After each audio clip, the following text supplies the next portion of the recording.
Habang nakabreak muna sa kanilang Love Kim Pa World Tour, sinamantala ni na Kim Chiu at Paolo Avellino ang pagkakataon na makapagpahinga at mag-enjoy sa United States.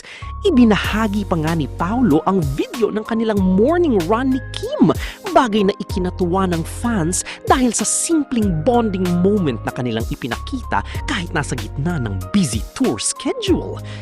Bukod sa kanilang workouts, marami ang naniniwala na posibleng mamasyal muna ang dalawa sa iba't ibang lugar sa US habang may pahinga sa kanilang schedule.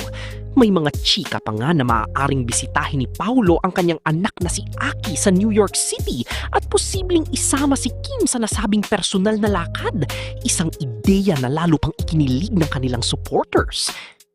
Samantala, nakaabang na ang fans sa susunod nilang performance na gaganapin sa Edmonton, Canada sa May 1. Habang patuloy ang kanilang world tour, hindi lamang performances ang inaabangan ng fans, kundi pati na rin ang mga behind-the-scenes moments at bonding experiences ng dalawa sa iba't ibang bahagi ng mundo.